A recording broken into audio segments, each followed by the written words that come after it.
एक छोटे से गांव में जहां हर सुबह सूरज की किरणें पहाड़ियों से होकर आती थीं और हवा में एक मीठी सी ताजगी छाई रहती थी, दो आत्माएं मिलनी थीं, जिन्हें एक दूसरे से मिलने का भाग्य था, आवा और ईथन। आवा एक सुंदर और समझदार लड़की थी। उसकी बड़ी बड़ी आंखों में एक अलग सी चमक थी, जैसे वह दुनिया को पूरी तरह से देखना और समझना चाहती थी।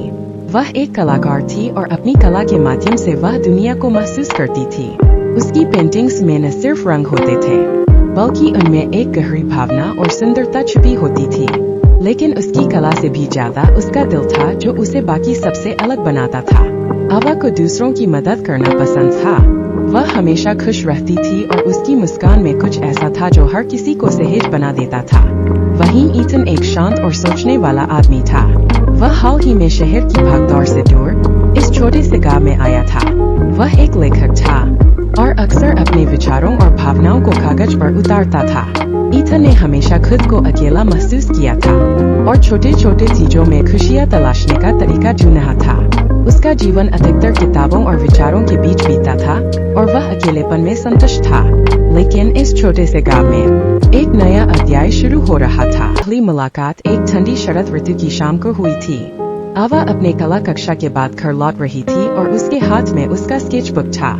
वह जब एक छोटे से कैफे के पास से गुजर रही थी, तो अचानक उसकी नजर अंदर बैठे एक आदमी पर पड़ी। वह आदमी खिड़की के पास बैठा हुआ था, अपने लैपटॉप पर कुछ लिख रहा था। आवा ने उसे पहले नजरअंदाज किया, लेकिन कुछ ऐसा था जो उसे उस आदमी की ओर खींचता था। एक क्षण के लिए वह रुक गई और फिर बिना सोचे समझे अंदर चली गई। मुझे क्या आपसे कुछ कहना हो? आवा ने नर्म और आत्मविश्वास से कहा। ईथन थोड़ा चौंका, लेकिन फिर उसने मुस्कुराते हुए जवाब दिया, जी बिल्कुल। आवा ने धीरे से सीट खींची और बैठ गई। दोनों ने एक दूसरे से बात करना शुरू किया और थोड़ी देर बाद उन्होंने महसूस किया कि उनके बीच एक गहरी समझ और जुड़ाव है।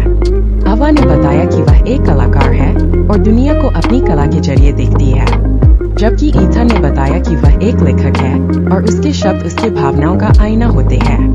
दोनों की सोच और पसंद काफी मिलती जुलती थी। धीरे धीरे उनका संवाद गहराता गया। इस मुलाकात के बाद आवा और ईथन मिलने का सिलसिला लगातार बढ़ने लगा।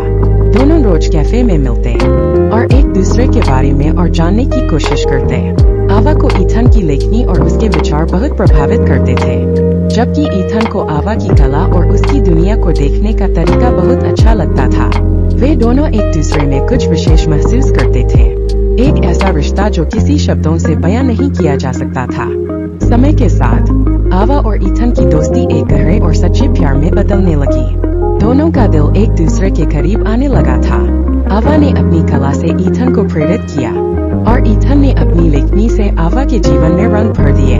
वे एक दूसरे के सपनों में खो जाते थे और एक दूसरे के साथ बिताए हर पल को खास मानते थे। एक शाम जब आवा और ईथन नदी के किनारे चल रहे थे, ईथन ने आवा से कहा, तुम्हारी कला में कुछ ऐसा है जो शब्दों से नहीं कहा जा सकता।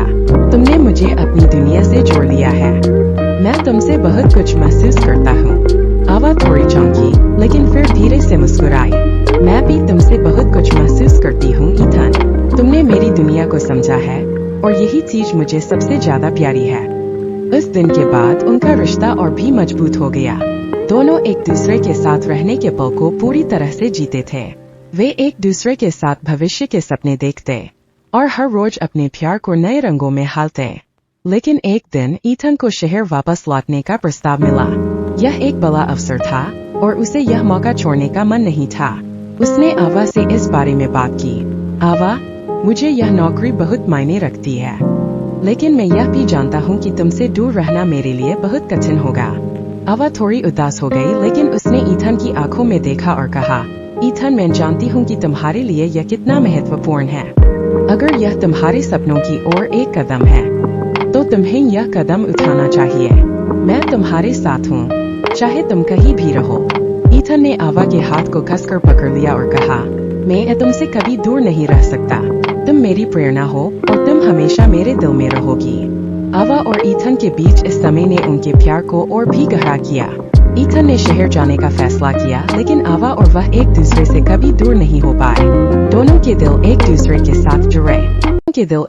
के साथ जुड़े रहे और उनका प्यार किसी दूर के सफर पर भी निरंतर बढ़ता गया। समय के साथ आवा ने एक नई कला प्रदर्शनी शुरू की, जिसमें उसने और ईथन ने मिलकर एक किताब भी प्रकाशित की। उनकी कला और शब्दों का संगम सभी को प्रेरित करता था।